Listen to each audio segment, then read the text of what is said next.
अस्सलाम वालेकुम। मैं हूं अख्तर रहमान और आप देख रहे हैं official Akhtar Rahman sir YouTube channel. तर विद्यार्थी मित्रांनो, आज आपण मराठी व्याकरण शब्दांची जातीमधील 20 प्रश्न अभ्यासणार आहोत। अतिशय महत्त्वाचे हे 20 प्रश्न आज आपण अभ्यासणार आहोत। तर या 20 प्रश्नापैकी तुमचे किती उत्तर बरोबर आलेले आहे हे आम्हाला कमेंट बॉक्समध्ये नक्की कळवा। और एक रिक्वेस्ट ना, मैं बार बार भूल जाता हूँ चैनल को सब्सक्राइब करने के लिए, बोलने के लिए। तो अगर आप हमारे चैनल पर नए हैं या आप पहली बार हमारे चैनल पर विज़िट कर रहे हो तो प्लीज़ चैनल को सब्सक्राइब कीजिए, लाइक कीजिए और तमाम स्टूडेंट तक शेयर कीजिए। हम हमारे काम पर इतना फोकस रखते, इतना कंसंट्रेशन रखते कि हम हमारे चैनल का प्रमोशन करना ही भूल जाते हैं। मतलब मैं कई बार ऐसा होता है वीडियोज़ में कि बोल नहीं पाता हूँ कि चैनल को सब्सक्राइब कीजिए। तो आप लोगों से रिक्वेस्ट है, प्लीज़ चैनल को ज़रूर सब्सक्राइब कीजिए। तो चला अभ्यासू। प्रश्न क्रमांक 1, सामान्य प्रकार ओळखा। देखिए यहाँ पर जो पहला प्रश्न है वो है सामान्य नाम प्रकार ओळखा। सामान्य नाम, तर 1 नंबर दिल्ली, 2 दास्य गणेश पुरुष। तर दिल्ली, दास्य, गणेश हे जे आहे हे विशेष नाम आहे, तर पुरुष हे सामान्य नाम है। तो 4 नंबर का जो ऑप्शन है हमारा पुरुष, ये यहाँ पर सही हो जाएगा। तो हमारा जवाब क्या है यहाँ पर? पुरुष। इसके बाद हम क्वेश्चन नंबर 2 देखते हैं। हमारा अगला जो प्रश्न है, यहाँ पर जो तारा है, तारा को हम अंडरलाइन कर देंगे, है ना। यहाँ पर हमारा जो दूसरा सवाल है वो है, आमची तारा आता कॉलेजला जाते, मतलब हमारी जो तारा है अब कॉलेज जाती है। ये तारा जो है जिसको अंडरलाइन हमने किया है, ये विशेष नाम में आता है, भाववाचक नाम में आता है, सामान्य नाम किंवा धातु साधित नाम। तर योग्य उत्तर आहे तारा। जसे की तारा हे विशेष नाम आहे, बरोबर। तर तारा हे काय आहे? विशेष नाम आहे। तर ऑप्शन नंबर 1 म्हणजेच ऑप्शन क्रमांक 1 है राइट। ओके, तो यहाँ पर जो आ जाएगा विशेष नाम क्या है? तारा। क्योंकि तारा जो है ना एक विशेष नाम है, प्रॉपर नॉन है और ये कॉमन नॉन नहीं है। इसके बाद हम अपना सवाल नंबर 3 देखते हैं। बाबांनी मला शाबासकी दिली। यहाँ पर भी हम शाबासकी को अंडरलाइन कर देंगे, थोड़ा कुछ चीज़ें रहेगी है। तो देखिए, बाबांनी मला शाबासकी दिली, 4 ऑप्शन आपके सामने है। विशेष नाम, शाबासकी क्या होता है? विशेष नाम होता है, सामान्य नाम होता है, भाववाचक नाम होता है, या पैकी नाही। तो देखिए या पैकी नहीं, तो या पैकी नहीं तो छोड़ ही देना है हमने। शाबासकी जो सामान्य नाम में भी नहीं आता है, विशेष नाम में भी नहीं आता है, तो ये जो हो जाना चाहिए, इसका सही जवाब है भाववाचक नाम। बाबांनी मला शाबासकी दिली, तो शाबासकी क्या हो जाएगा यहाँ पर? भाववाचक नाम। मतलब ऑप्शन नंबर 3 जो है वो हमारा सही हो जाएगा। हमारा अगला जो प्रश्न है, हम अपने अगले क्वेश्चन की तरफ आते हैं।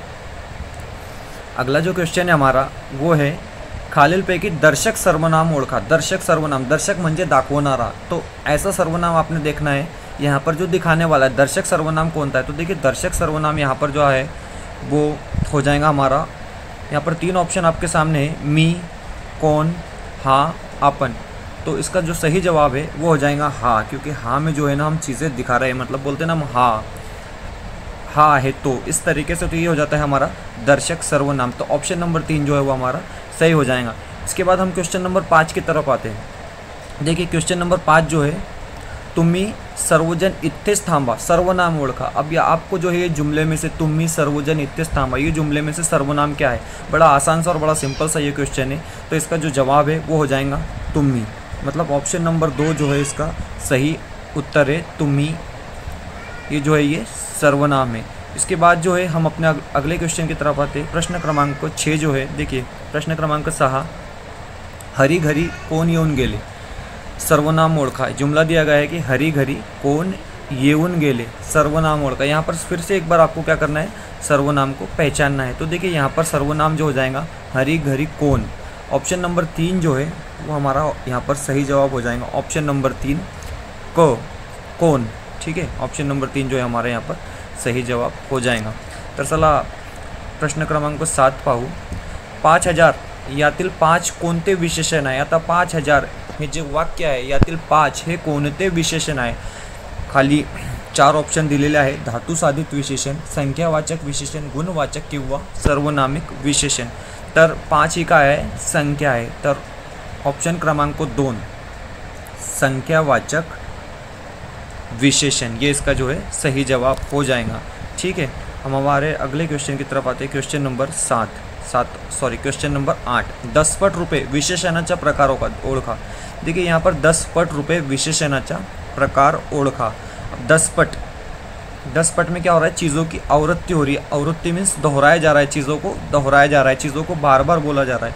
तो जहाँ पर आवृत्ति होती है चीज़ों की उसको हमारा ऑप्शन हो जाएगा गुण विशेषण, आवृत्तिवाचक, क्रमवाचक या निश्चितवाचक। आवृत्ति हो रही है 10 यानी 10 दोहराया जा रहा है, तो हमारा ऑप्शन हो जाएगा ऑप्शन नंबर 2 सही जवाब हो जाएगा। ऑप्शन नंबर 2 आवृत्तिवाचक विशेषण। ओके, आवृत्तिवाचक विशेषण। प्रश्न क्रमांक 9 हम देखेंगे। देखिए प्रश्न क्रमांक 9 जो है हमारा वो है, प्रश्न क्रमांक 9 जो है हमारा वो इस तरीके से है, प्रथम हे कोणते विशेषण आहे। प्रथम हे कोणते विशेषण आहे, पहला, दूसरा, तीसरा, इस तरीके से हम बोलते हैं ना। तो प्रथम हे कोणते विशेषण आहे, 1 आवृत्तिवाचक विशेषण, 2 अनिश्चित संख्या विशेषण, 3 संख्यावाचक विशेषण किंवा 4 क्रमवाचक विशेषण। तो यहाँ पर क्या हो रहा है, यहाँ पर जो है प्रथम हे कोणते विशेषण आहे, तर यहाँ पर जो है ऑप्शन क्रमांक 4 जो है इसका सही जवाब हो जाएगा। तो इसका सही जवाब क्या है, ऑप्शन क्रमांक 4 प्रथम द्वितीय तृतीय, इस तरीके से होता है ना। तो ये क्या होता है, क्रम से लगाई जा रही है चीज़ें। तो ऑप्शन नंबर 4 जो है हमारा वो सही हो जाएगा। इसके बाद हम हमारे अगले सवाल की तरफ आते हैं। अगला सवाल है हमारा सवाल नंबर 10। अपने नंबर काउंट करते चलो बच्चों, और अपने फुल स्केप पेज में आपने ये लिखना है और अपने नंबर काउंट करते चलो। अगर आपको यहाँ समझो 15-17 नंबर अगर मिल जाते तो आपकी मराठी बहुत बेहतर है। यकीन मानिए कि आपकी मराठी बहुत बेहतर है। ये जो क्वेश्चन हम आपके सामने लाए ये बड़े इंपॉर्टेंट क्वेश्चन है, हर एग्ज़ाम में बार बार पूछे जाते क्वेश्चन। इसमें से कई क्वेश्चन तो कई बार एग्जामों में आ चुके हैं। ये जो क्वेश्चन है क्वेश्चन नंबर 10 बहुत इंपॉर्टेंट सवाल है। इसके बाद कितने एग्जामों में आपको ये देखने के लिए मिलेगा इसका भरोसा नहीं। संस्कृतमध्ये क्रियापदाला डॅश डॅश असे म्हणतात। संस्कृतमध्ये क्रियापदाला डैश डैश ऐसे म्हणतात। जो संस्कृत जबान होती है उसमें क्रियापद को डैश डैश ऐसा कहते हैं। तो ये 4 ऑप्शन आपके सामने, आख्यात, कृदंत, कार्यपद, उद्देश्य। तो क्रियापद को क्या कहते हैं संस्कृत में, क्रियापद को कहते हैं संस्कृत में आख्यात। क्रियापद को संस्कृत में क्या कहते हैं, आख्यात कहते हैं। ये उसका सही जवाब यहाँ पर हमने लगा दिया। हम क्वेश्चन नंबर 11 की तरफ आते हैं। प्रश्न क्रमांक 11 अभ्यासू। क्रियापद म्हणजे अब बोलो कि क्रियापद मतलब क्या होता है। क्रियापद मतलब होता है जिससे जुमला मुकम्मल होता है और जिससे जुमला अर्थपूर्ण बनता है, उसको हम क्रियापद कहते हैं। तो हमारा ऑप्शन नंबर 1 इसके लिए परफेक्ट है। वाक्याचा अर्थ पूर्ण करणारा क्रियावाचक शब्द म्हणजेच क्रियापद होय। वाक्याचा अर्थ पूर्ण करणारा क्रियावाचक शब्द म्हणजेच क्रियापद होय। तो हमारा जो ऑप्शन नंबर 1 सही हो जाएगा। क्वेश्चन नंबर 12 देखिए, सवाल नंबर 12 की तरफ आते हैं। आज हा शब्द आहे क्रियाविशेषण आहे, केवल प्रयोगी अव्यय आहे, उभययान्वी अव्यय आहे किंवा क्रियापद। तर आज हा शब्द आहे क्रियाविशेषण। आज हा शब्द काय आहे, क्रियाविशेषण आहे। सवाल नंबर 13 की तरफ चलते हैं। झटकन पटकन ही कोणत्या प्रकारची क्रियाविशेषण अव्यय आहे। देखिए आपको झटकन पटकन ये किस टाइप के क्रियाविशेषण अव्यय है हमको पहचानना है। ये भी क्वेश्चन बड़ा आसान सा है और इसका जवाब हो जाएगा अनुकरण दर्शन। अनुकरण दर्शन जो है इसका जवाब हो जाएगा। ये किस टाइप का क्रियापद है, तो ये जो है अनुकरण दर्शक क्रियापद है। उसके बाद हम क्वेश्चन नंबर 14 की तरफ आते हैं। हमारा जो है अगला सवाल प्रश्न क्रमांक 14। तो फार हळू बोलतो वाक्यातील क्रियाविशेषण ओळखा। देखिए कितना आसान सा ये सवाल है, बहुत आसान सा ये सवाल है। तो फार हळू बोलतो, हळू तो फार बोलतो। तो इसका जो सही जवाब है हळू तो कसा बोलतो, तर तो हळू बोलतो। वाक्यातील क्रियाविशेषण ओळखा। विशेषण क्रियापद कोणते हे, बोलतो, त्याचे विशेषण काय आहे, हळू। तो कसा बोलतो, हळू बोलतो। तर ऑप्शन नंबर इसका जो है वो सही जवाब हो जाएगा हळू। तो कसा बोलतो, तर तो हळू बोलतो। क्वेश्चन नंबर 15 की तरफ हम आते हैं।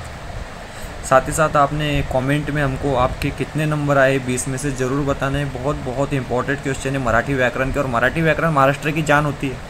वो तो पता नहीं, लोग कहते हैं हमको मराठी नहीं आती, बट मराठी व्याकरण जो होता है ना वो महाराष्ट्र की जान है। आपको यहाँ से कोई भी एग्ज़ाम अगर फेस करनी है तो मराठी के बलबूते ही करनी है, ये आपने सोच लेना। और ये इतने इंपॉर्टेंट क्वेश्चन मैंने आपके लिए निकाल कर लाया।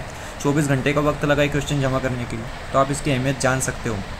चैनल को सब्सक्राइब कर दो जिसने अभी तक चॅनल को सबस्क्राईब नाही किया है। पुढील शब्दयोगी अव्ययाचा प्रकार ओळखा। सारखा, ये जो सारखा शब्द है, ये जो शब्द है सारखा, ये आपने पहचानना है कि ये कौन सा प्रकार है, शब्दयोगी अव्यय का कौन सा प्रकार है। संग्रहवाचक है, हेतुवाचक, योग्यतावाचक किंवा कालवाचक। तो देखिए कालवाचक तो बिल्कुल नहीं होगा, कालवाचक तो बिल्कुल नहीं हो सकता है। ये संग्रहवाचक भी, हेतुवाचक क्या होता है, उद्देश्य नहीं हो, हेतुवाचक भी नहीं होगा।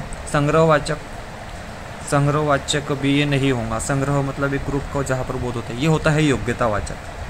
ये कौन सा होता है, ये होता है योग्यतावाचक। योग्यता मतलब योग्यता दिखाई जा रही है ना। अगर विराट कोहली सचिन जैसा खेलता तो यहाँ पर क्या होता है कि योग्यता होती है ना उसके जैसा, मतलब किसके जैसा, सचिन जैसा विराट कोहली खेलता है, महेंद्र सिंह धोनी ये युवराज सिंह जैसा खेलता है, इस तरीके से योग्यता दिखाई जा रही है तो उसको हम कहते हैं हमारा योग्यतावाचक शब्दयोगी अव्यय। हम अपने अगले सवाल की तरफ आते, सवाल नंबर 16।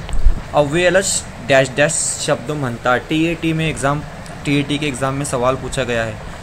टीवीटी के एग्ज़ाम में ये सवाल पूछा गया है। अव्ययालाच डैश डैश शब्द म्हणतात। विकारी शब्द, पद, अविकारी शब्द, विकृति। सबसे पहले तो पद और विकृति को डायरेक्ट आपने कट कर देना है। यहाँ पर आपके दो ऑप्शन बचते हैं, विकारी शब्द। अब विकारी शब्द वो होते हैं जिसमें बदलाव होता है, नाम, सर्वनाम, विशेषण, क्रियापद। लेकिन अविकारी वो होते हैं जिसमें बदलाव नहीं होता है। शब्दयोगी अव्यय, क्रिया विशेषण अव्यय, उभयन्वी अव्यय और केवल प्रयोगी अव्यय। तो सही जवाब हो जाएगा अविकारी शब्द, इसका जो है वो सही जवाब हो जाएगा। ठीक है, शब्दयोगी अव्यय इसका जो है वो सही जवाब हो जाएगा। प्रश्न क्रमांक 17 आहे, शब्दयोगी अव्यय म्हणजे, शब्दयोगी अव्यय कोणते, तर शब्दयोगी अव्यय ते आपल्याला ओळखायचं आहे। वर, खाली, समोर, मागे, इकडे, तिकडे हे शब्द जेव्हा नाम व सर्वनामांना मिळून येतात त्याला आपण शब्दयोगी अव्यय असे म्हणतात। तर शब्दयोगी अव्यय आपल्याला इथे ओळखायचं आहे। मनुष्यत्व 1, 2, परंतु, 3, समोर, 4, वाहवा। तर ऑप्शन क्रमांक 3 शब्दयोगी अव्यय आहे समोर।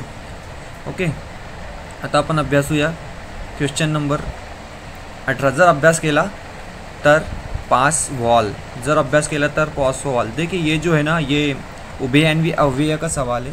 तो यहाँ पर उभयन्वी अव्यय का ये जो सवाल है, यहाँ पर हमने देखिए इसके 4 ऑप्शन आपके सामने। जर अभ्यास केला तर पास व्हाल, उद्देश्य बोधक, स्वरूप बोधक, कारण बोधक, संकेत बोधक। तो देखिए उद्देश्य बोधक तो नहीं हो सकता है, स्वरूप बोधक भी नहीं है, कारण बोधक भी नहीं हो सकता है। इसका जो सही जवाब है वो है संकेत बोधक, क्योंकि यहाँ पर संकेत दिए जा रहे हैं। जर अभ्यास केला तर पास होगा, अगर आपने पढ़ाई की तो आप पास होंगे। तो ऑप्शन नंबर 4 जो है इसका सही जवाब होगा। इसके बाद हम क्वेश्चन नंबर 19 की तरफ आते, 19 ज्याला आपण मराठीमध्ये म्हणतो। क्वेश्चन नंबर 19 आता आपण अभ्यासूया। खालीलपैकी शब्दांची अविकारी जात ओळखा। बहुत इंपॉर्टेंट सवाल है। देखिए खालीलपैकी पुलिस भर्ती में सवाल आया है पिछले कुछ सालों पहले, रिसेंटली। खालीलपैकी शब्दांची अविकारी जात ओळखा। तर अविकारी व विकारी हे आपल्याला माहीत पाहिजे की विकारी आणि अविकारी काय आहे, विकारी आणि अविकारी। तो देखिए विकारी शब्द जाति में आते हैं विशेषण, नाम और सर्वनाम। हमने यहाँ पर क्या पहचानना है, खालीलपैकी शब्दांची अविकारी जात ओळखा। तो एक रह जाता है ऑप्शन नंबर 2 जो है वो अविकारी में आता है, शब्द उभयन्वी अव्यय। ये जो है इसका सही ऑप्शन है। अविकारी में आते हैं उभयन्वी अव्यय, क्रिया विशेषण अव्यय, केवल प्रयोगी अव्यय और शब्दयोगी अव्यय। अव्यय का मतलब ये होता है अविकारी। अविकारी मतलब जिसमें चेंजेस नहीं होते। क्वेश्चन नंबर 20 आता आपण शेवटचा प्रश्न अभ्यासू। शेवटचा जो प्रश्न आहे आपला ते आहे, उद्गार चिन्ह कोणत्या गोष्टीचे निर्देश करतो। ये हमने थंबनेल में भी डाला है, बड़ा सा आसान और बड़ा अच्छा सा क्वेश्चन है। उद्गार चिन्ह कोणत्या गोष्टीचे निर्देश करतो।